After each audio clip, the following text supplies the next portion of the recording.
ನನಗೊಂದು ವಿಷಾದದಿಂದ ಹೇಳ್ತೇನೆ, ನನ್ನ ಭಾವ 18ರಲ್ಲಿ ಕ್ಯಾನ್ಸರ್ ಬಂದು ತೀರೋದು, ಸ್ವಂತ ನನ್ನ ತಂಗಿ ಗಂಡ.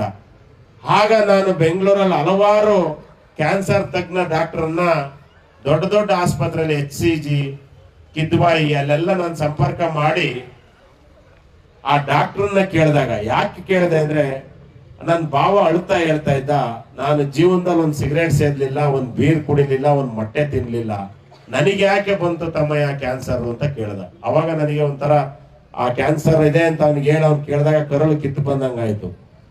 ನಾವೆಲ್ಲ ಏನ್ ಅನ್ಕೊಂಡಿದೀವಿ ಹೇಳಿ, ಕ್ಯಾನ್ಸರ್ ಬರುತ್ತೆ ಅಂದ ತಕ್ಷಣ ನಾವು ಅನ್ಕೊಳ್ಳೋದು ಯಾವ್ದಾದ್ರು ದುರಭ್ಯಾಸ ಇದ್ದಾಗ ಮಾತ್ರ ಕ್ಯಾನ್ಸರ್ ಬರುತ್ತೆ ಅನ್ಕೊಂಡಿದೀವಿ. ಆಗ ನಾನು ಖ್ಯಾತ ವೈದ್ಯರನ್ನ ಸಂಪರ್ಕ ಮಾಡಿದಾಗ ಹೇಳಿದ್ರು, ಇತ್ತೀಚೆಗೆ ಕ್ಯಾನ್ಸರ್ ಬರ್ತಾ ಇರ್ತಕ್ಕಂಥದ್ದು ಅತಿ ಹೆಚ್ಚು ಸಸ್ಯಾಹಾರಿಗಳಲ್ಲೇ ಜಾಸ್ತಿ ಅಂತ ಹೇಳಿದ್ರು.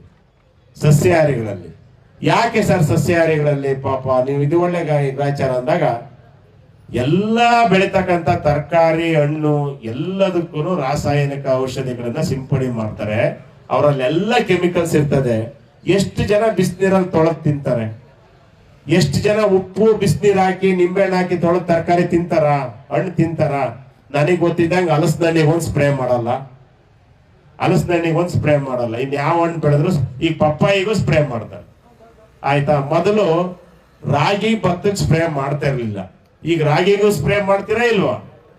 ನೋಡಿ, ರಾಗಿಗೂ ಸ್ಪ್ರೇ ಮಾಡೋಂಥ ಪರಿಸ್ಥಿತಿ ಬಂದಿದೆ. ಹಾಗಾಗಿ ಆದಷ್ಟು ಸಾವಯವ ಕೃಷಿಗಳ ಹತ್ರ ನಮ್ಮ ರೈತರು ಗಮನ ಹರಿಸಬೇಕು.